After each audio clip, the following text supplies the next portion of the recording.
السلام عليكم البنات، نتمنى كاملين تكونوا بخير وعلى خير وانتم كتشاهدوا هذا الفيديو ان شاء الله في احسن الاحوال. الفيديو ديال اليوم غندير معكم واحد البغرير كيوجد في 10 دقائق. تابعوا معايا المقادير وطريقه التحضير.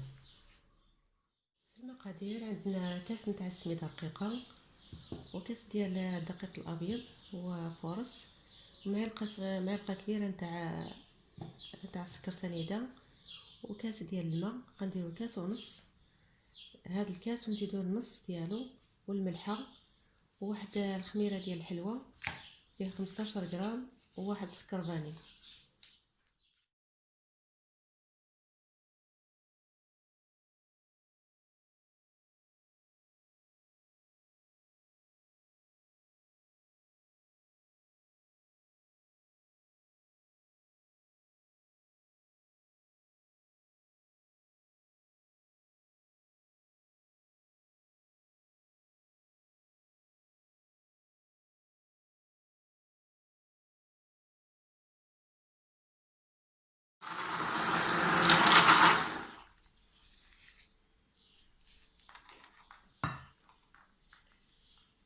ولا البنات، احنا خلطنا البغرير ديالنا وغادي نفرقوه على جوج.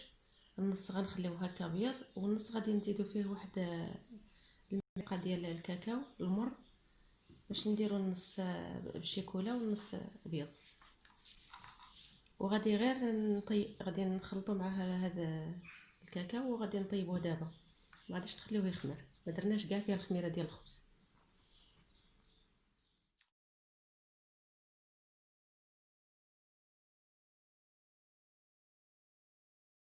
هذا هو البغرير ديالنا وجدناه في 10 دقائق، ما خليناش يخمر. درناه بلا الخميره ديال الخبز، غير الخميره ديال الحلوى. شوفوا كيفاش كيجي، راه كيجي زوين بزاف وسهل في التحضير، كيجي زوين للفطور ولا الكوتين. وشكرا لكم على المشاهده ديال الفيديو، ما تنساوش ديروا واحد لايك الفيديو، وبالصحه والراحه حتى الفيديو المقبل ان شاء الله.